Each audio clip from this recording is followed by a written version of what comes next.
you've been on this. I mean, you really have been not just an inspiration, but you've been offering really education to a whole new generation through Teen Vogue. And you were doing it when it wasn't. Now it's trendy. Now it's popular. But you were doing it when it wasn't trendy, when it was kind of shocking to see Teen Vogue taking on these issues. Why did you make that choice? Because you're saying other people now are going to have to make similar choices to be a little bit more brave and bold, but you were doing it when it wasn't cool. Why? And talk about that. By speaking just about fashion, we were ignoring the range of interests that were central to them, the issues that mattered to them in the world. And so we made sure that we were creating more of an intersectional feminist focus, and that included fashion and pop culture, but that also spoke to, you know, intersectional feminism and social justice issues. Black Lives Matter. You're right that there was no model for success for that at the time. There were a lot of people that were like, "Oh, Teen Vogue, talking about politics and justice issues," like, and we got pushback. You know, folks thought it wasn't our place to go, but the reality is that young people have been at the forefront of social justice issues for generations. It was certainly, I won't say scary, but there was an uncertainty about how it would pan out, but we knew that we had to do the right thing, and we felt like we had to be a part of the right side of history. And I'm very proud to say that we have been, and I'm so proud of the team there that's leading that charge today. But you're right in that I think a lot of companies are now confronting that same reckoning of, what do we mean now? How do we mean more to our community? How do we right size to make sure that we're meeting this moment, and that we are on the right side, and that we are better serving our community and our audience, our consumers. Well, let's talk about that, though, because you can actually give some advice to people who are working at these brands, whether they're at the top or whether they're the intern. You know, these brands are going to now have to do some of what you've already done. I mean, when you're a pioneer, that means you've been there, done that. What do these brands need to do to get relevant and to catch up to this moment? So there's 3 steps I would say that any individual brand or corporation can follow. First of all, you have to take inventory of where you are. You can't be a part of a solution if you don't recognize how you are part of the problem. You better preach. Can you say that one more time? Just preach. I think, like, nobody wants to say they're racist. Nobody wants to I raise their hand and say, I haven't done my part here, or I recognize that I could do better. And so it's, I think, important just acknowledge what part do you play, what part have you been playing in this, and take inventory. What does the complexion of your newsroom look like? Who's in your boardroom? Who has those board seats? And let's look at every level of management, all the way down to the intern level. Take an honest assessment of where we are. And I don't mean just looking at your campaigns. And so we have to push ourselves to go further. And so that's part of step 1, is taking inventory. Step 2, take ownership, acknowledging where you need to change, where you need to do better. And then the 3rd step is take action, do better, commit to being a part of solutions that are going to move us from where we are to a better, more equitable future. So, for example, Sephora said they're going to give 15% of their shelf space to Black-owned brands. Now, I think, to me, that's a lot. I mean, does that strike you as too much, too little? I mean, what is that, when you talk about taking action, is that the kind of action, or what kind of action might really meet the moment? Is there something I can do with my contacts, with my experience, with my skill set? What can I uniquely do? I hope everyone's asking themselves that question. And one of my very close friends, Aurora James, and I were having a conversation when all the protests were kicking off about what we want to see from companies, because we were starting to see all the we stand with the Black community, and Black Lives Matter was starting to come from companies that we're just like, how in the world is this by this corporation when they have 0 Black people in their executive leadership team? Something's not adding up. And so what we sat there and we thought about, what is our ask to brands? So Aurora James, who is my dear friend, and she is a Black business owner. She's a successful accessories designer. She and I spoke, and she decided that she was going to say, I want to start something. And this this is the kind of the origin story for what became the 15% pledge. And now the Gotcha. 15% pledge, which Aurora James founded, and I'm working with her on, it's saying to corporations, specifically big box retailers, you need to go beyond making a statement to stand in solidarity with the Black community. You need to go beyond even a one-time donation. What we are asking for is 15% of your shelf space to be dedicated to supporting Black businesses, Black-owned businesses. That is a That's great. big ask. And the reason we decided 15% is because 15% of the population, nearly 15% of the population is Black. So let's see Right. ourselves represented equally on your shelves. And it has been 3 weeks, and this thing has already exploded. It has gotten so much momentum, which is so exciting to see. Listen, I hope that we can empower Black business owners, because they are the most impacted during the coronavirus. And for anybody who's watching and wants to get involved with the 15% pledge, I really encourage you to go to the website 15percentpledge.org and sign the petition. So help us keep the pressure on these companies to continue to fuel money, to put money back into the Black community. And if all 4 of these retailers that we're targeting take this pledge, this will mean over $14 billion being funneled back into the Black community. So it is a really big mission, and we're really excited about the impact that we can make if we all come together and push brands to do the right thing right now. Well, listen, I also want to thank you for what you're doing. I want to thank you for what you've been an educator, you've been an inspirer. Now you're somebody who's actually pioneering a pathway forward. You got a commitment from these corporations because you have a commitment in yourself to change. And I hope other people take inspiration from you. Thank you so much for being here. We're behind you 100%. 100%. Thank you so much, fan. I appreciate you, and you too. I'm such a fan of the work that you do. You're such an important voice, and I'm a fan. I keep doing what you're doing too. This is an honor to be interviewed by you, so thank you.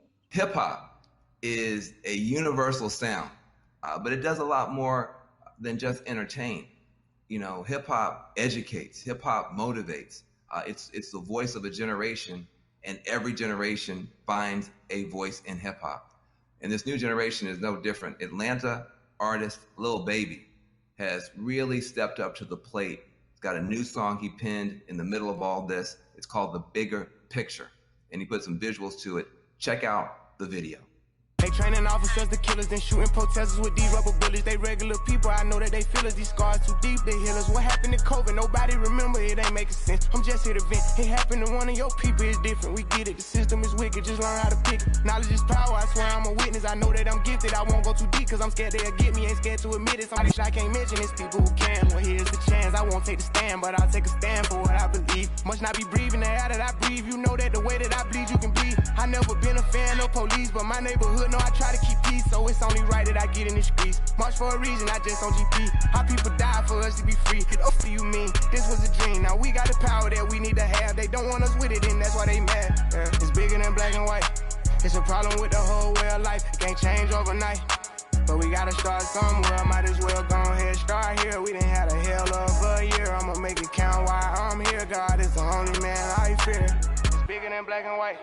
It's a problem with the whole way of life. It can't change overnight, but we gotta start somewhere. Might as well go ahead, start here. We done had a hell of a year. I'ma make it count while I'm here. God is the only man I fear. Atlanta has been the epicenter and the hotbed really of a lot of change over the years, and especially nowadays. It's interesting to see how Lil Baby taps into the Atlanta right now and brings it to the screen. I mean, that is 2020. That is what it looks like right now in that town. And I think he did a beautiful job of capturing it. I think the lyrics of this thing are just off the charts. He's in Jay-Z territory at this point, Bob Dylan territory at this point. It's bigger than black and white. It's a problem with the whole way of life. It can't change overnight. That's a whole political theory. That's college. I mean, it's to understand it's not just a racial issue. It's a whole bunch of other issues going on. It takes time to change things. There's a level of wisdom there. And I think it just comes out. This generation has seen so much already. They've gone through so much already. They know it's not a simple thing. It's going to take a long time. but that's different than Fight the Power. You know, my generation, our anthems were all like, we're going to turn it over today. We're going to make change tomorrow. I think this is a new twist on hip hop politics coming through in the song. You can't have a political movement without political music. It's just never happened. You go back to the labor movement, civil rights movement, women's rights movement, you always have musicians and artists step up, because a revolution is a change of heart first, before anything else changes in law and politics and government, in the economy. The first change has to be in the human heart. And that's what art does. Art moves you. Music moves you. And I'm just so proud that Lil Baby is using his platform to move this whole country forward and to move this cause forward. All right, my girl Jamel Hill is going to take over for me. She gets the honor. I'm kind of jealous, but she gets the honor of talking to and interviewing the great Killer Mike. He is an author. He's an actor. He's an activist. He's a musician. He's a living legend. Listen to Killer Mike.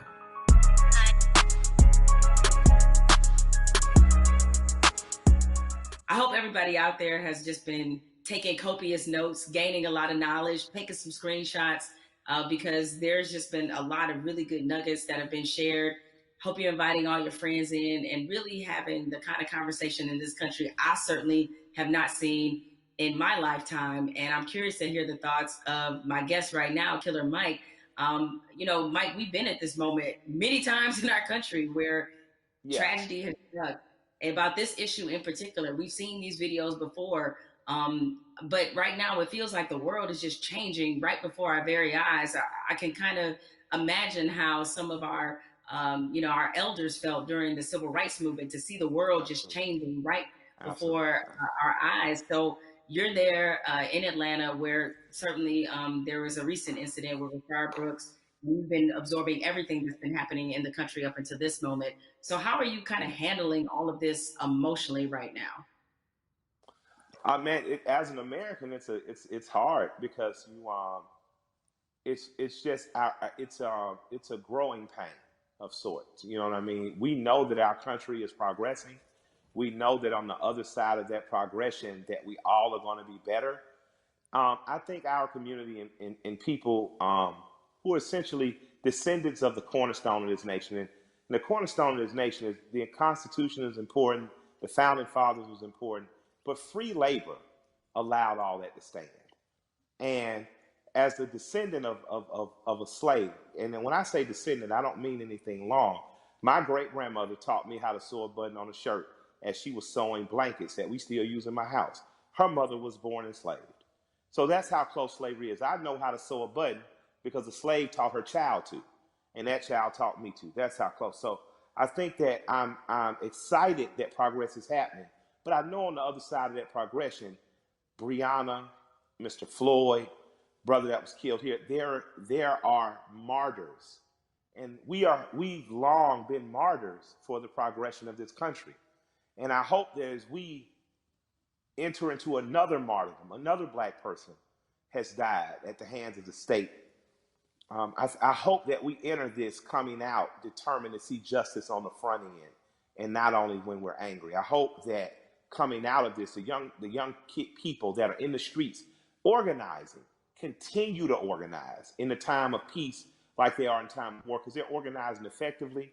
They're causing systemic change in the immediate and not some protracted campaign. And I support that. And plot, plan, strategize, organize, and mobilize.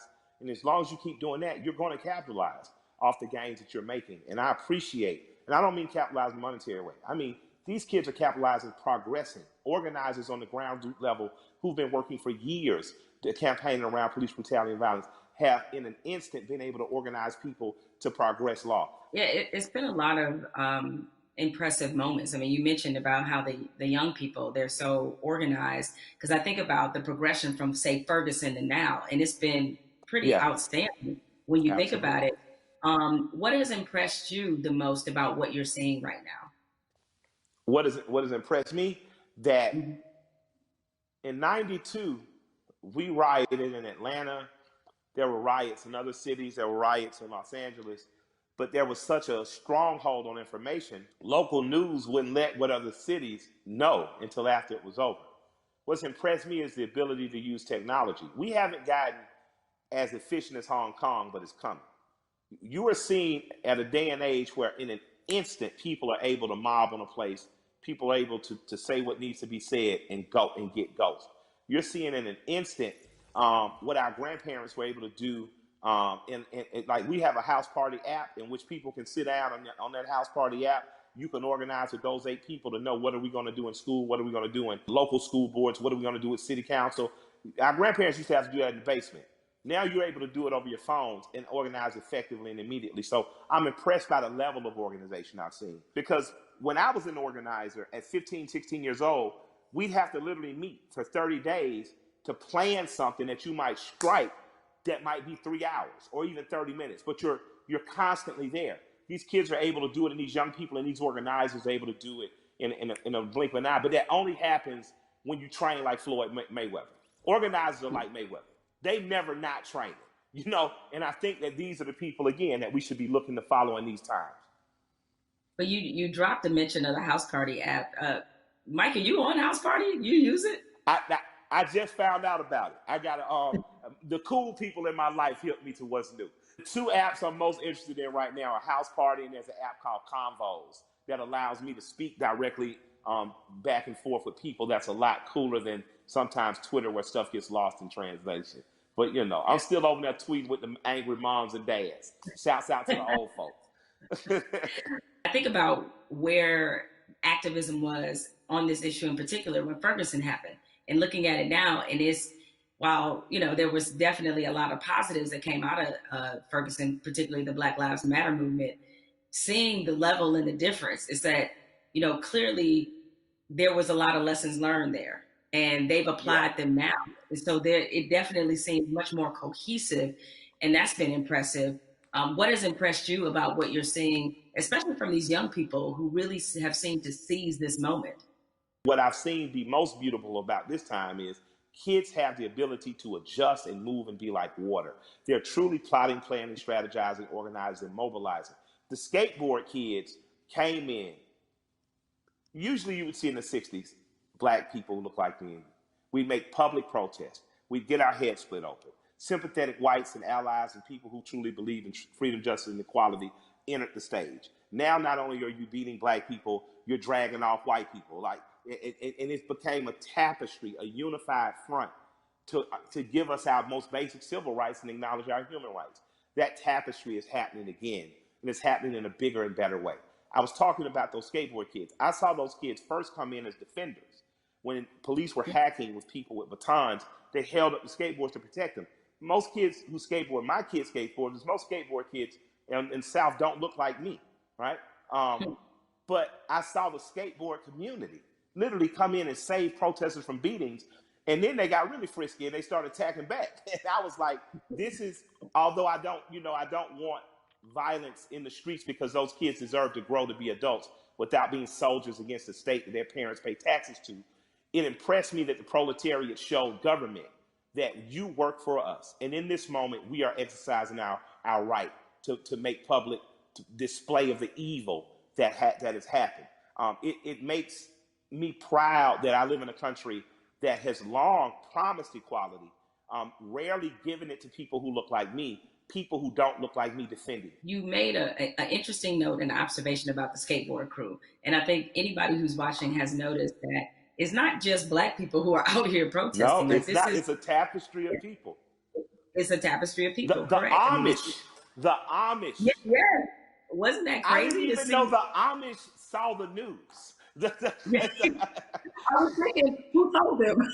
Right? I was like, I didn't know. Right? I was so impressed though. I was so thankful. My heart was filled with joy.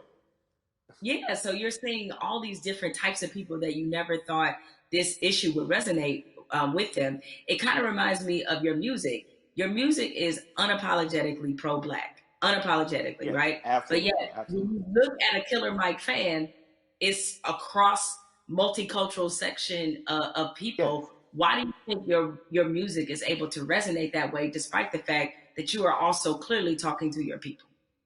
Yeah, I'm proud to be me. I like me. I like Black people.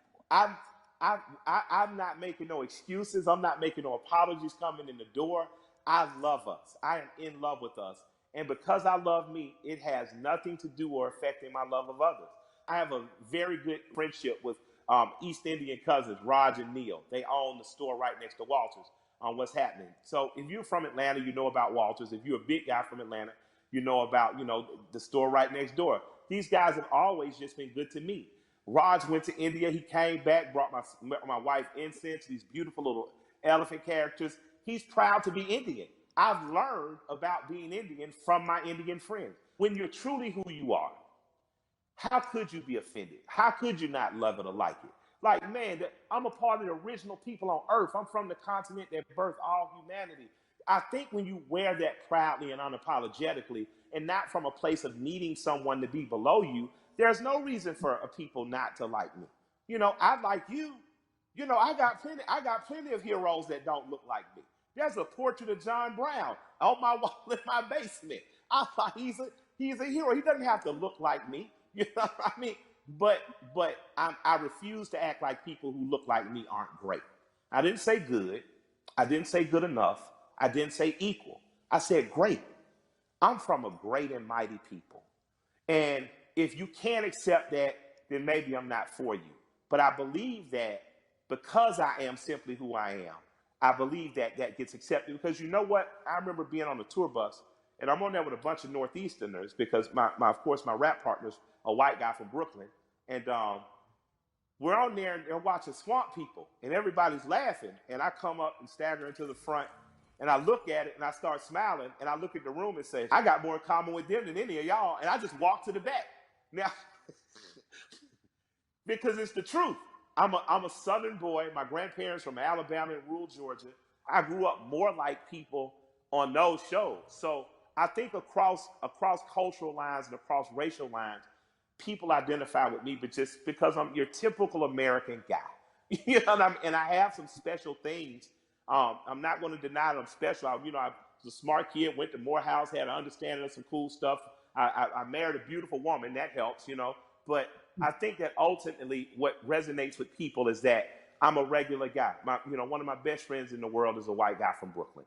So I think that people understand that I have the ability not to look past your race or ethnicity, not to look past who you are culturally, but to look at it and love it and learn from it without wanting to co-opt it or be it. What you're talking about in a very succinct and robust way is really allyship. And that's been a word that, you have it sounds like you have a lot of really great allies that are in your life. Now in this moment, I've gotten the question constantly, I assume you have too, about how to be an ally. What do I have to do? Right? I've had so many conversations with white people, like really good friends of mine in the last 2 weeks where all right, guys, I appreciate your enthusiasm, but hold on. Hold on a second. Relax. But nevertheless, that being said, is that what would you say to somebody who wants to not only be an ally but be a good ally? If you want to be a good ally in this moment, white corporation, white person with the means, that's a worthy allyship. On a ground level, if you're just working hard every week, you don't know what to do, you're an electrician, you're a plumber, grab one young man who doesn't look like you, a young woman, and teach them that trade. That's allyship.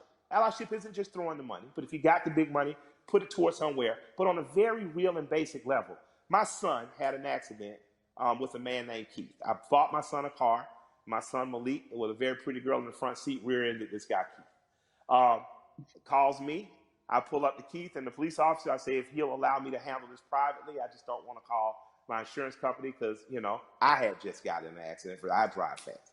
My son, Keith, in good faith, gave me the opportunity to do that. And me and this man became friends. I'm literally friends with this white man who told me about Atlanta pre-white flight and desegregation, who's taught me about fatherhood and the importance of presence in your child's life. That doesn't happen if we're not open for it to happen. So an allyship with white people doesn't have to be an organization of saving the world. But you do have to do what me and Keith did.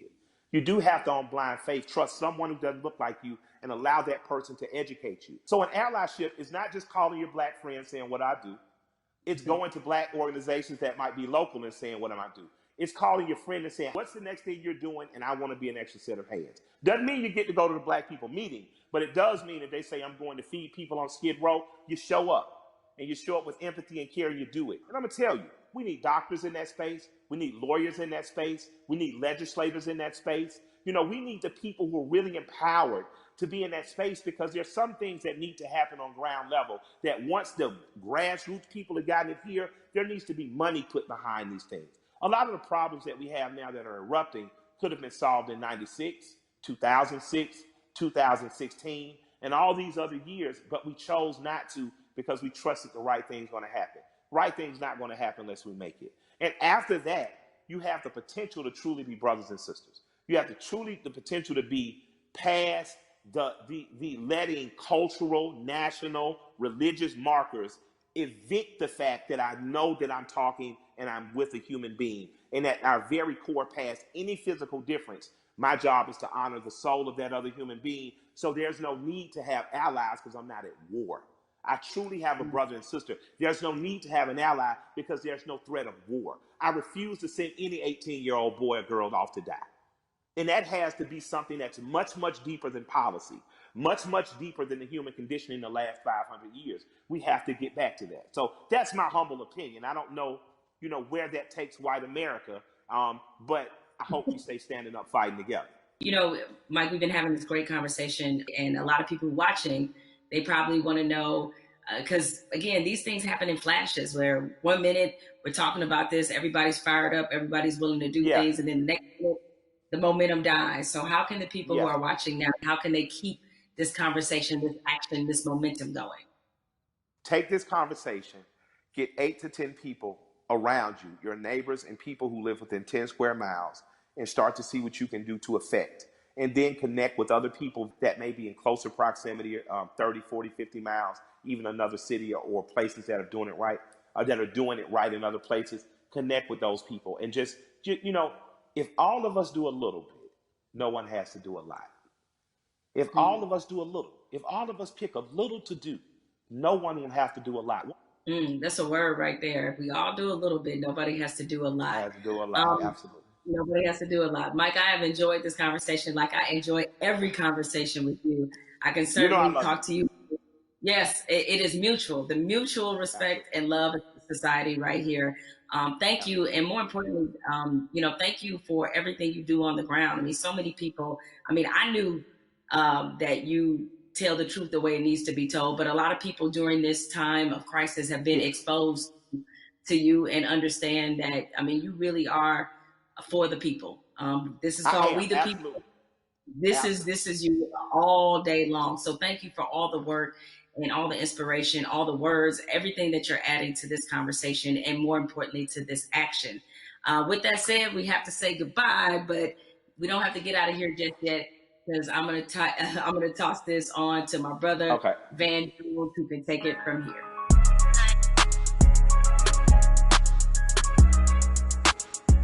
Jamel and I, we spent the past hour, we've been talking to Killer Mike, we've been talking to Elaine Welteroth. We also got a chance to see that amazing video from Lil Baby. Jamel, what did you get from your conversation with Killer Mike? And more importantly to me, what do you make of this moment that we're in? The one thing you can always expect from Killer Mike is blunt honesty. I think that's why a lot of people look at him as a really credible voice right now. He's honest about what he knows and honest about what he doesn't know. So I think when you have those elements, that's going to always make for a pretty good conversation. I'm with you. This moment at the same time is welcome. It's also a little bit surreal in terms of what took us so long to get here, to make sure that we're not always starting from ground zero every time we have to have a significant conversation about race in this country. Why do you think it's different this time? Because there have been videos before, and yet people still now act like they're shocked. Help me understand what's different this time from your point of view. What's your theory? It's two things that I think stood out about the George Floyd video. One, there was no yeah, but. And granted, in my mind, we've seen videos where there was no yeah, but people nevertheless invented a yeah, but. But in this one, there really wasn't one. Even if you were Stretch Armstrong trying to stretch and find one, there just wasn't one. What always has just stuck with me is the look on this officer's face as he was kneeling on George Floyd's neck. It was so cold. It was as if this were Thursday. And he showed such little emotion, remorse, any emotion you want to name. He didn't show any of that as he killed a man in the middle of the street with bystanders looking on. So I think that situation, coupled with the fact we had already been reeling from Ahmaud Arbery, we had already been reeling from Breonna Taylor.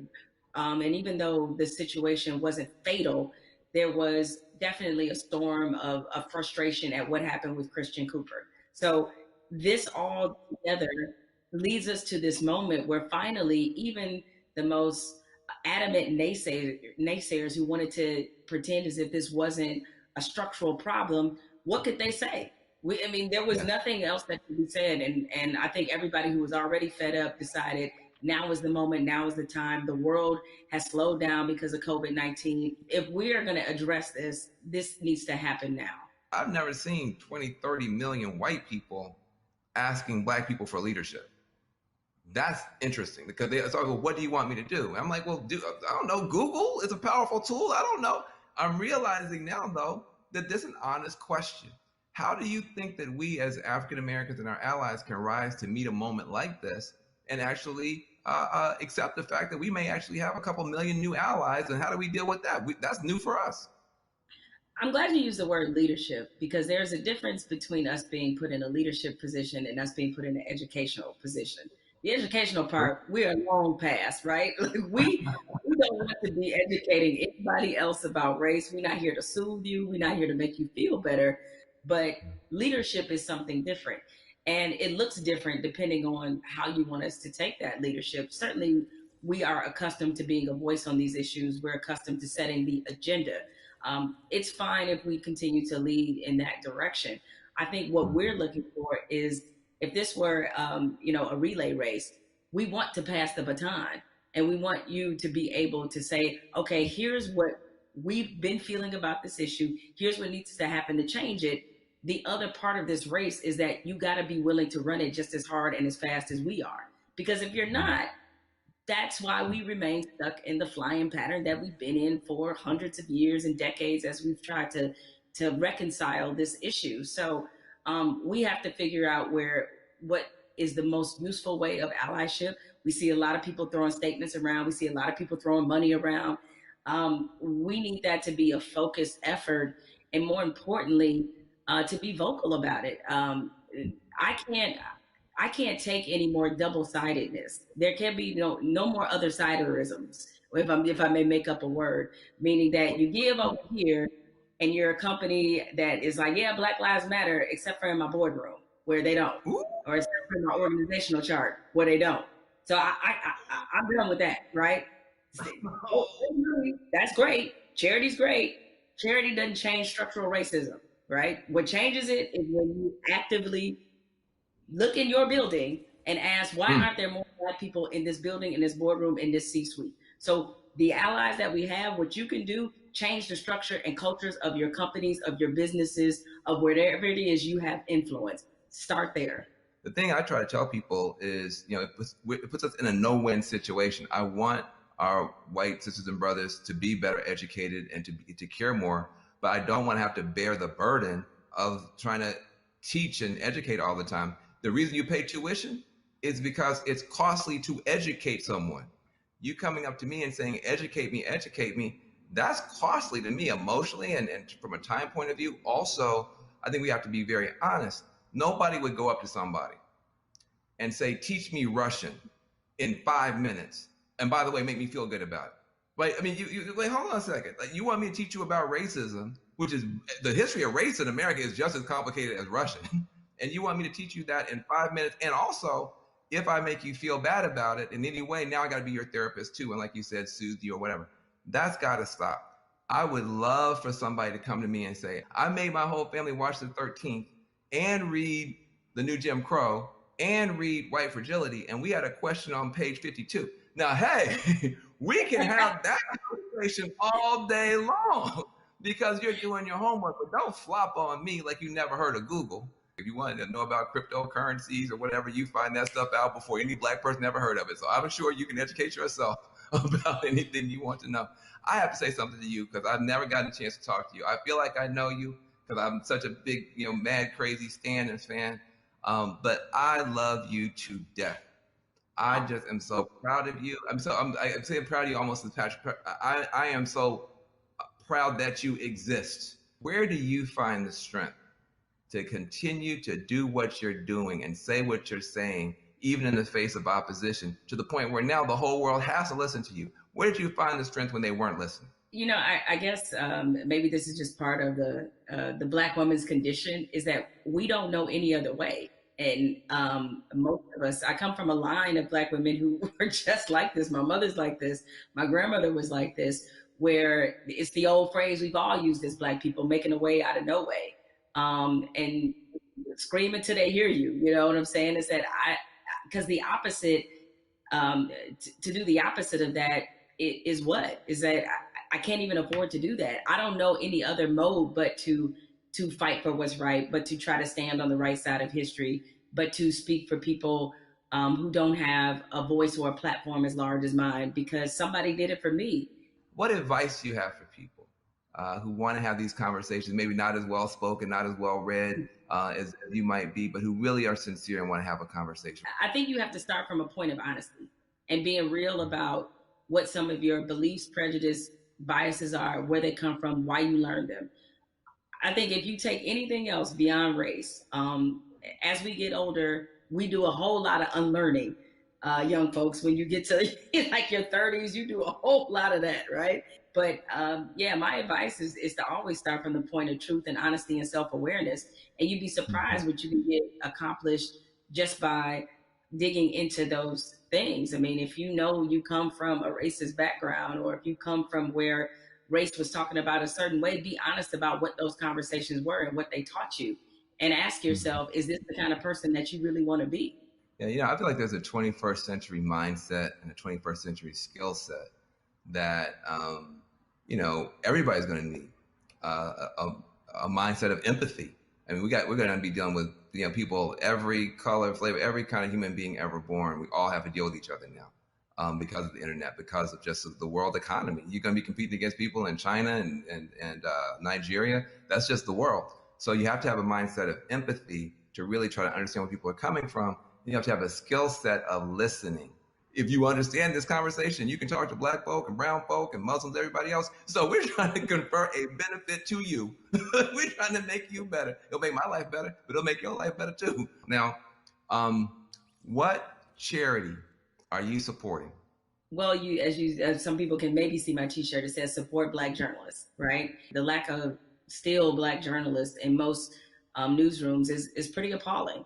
What changed my life and what got me really on the right path in this business was being a member of the National Association of Black Journalists.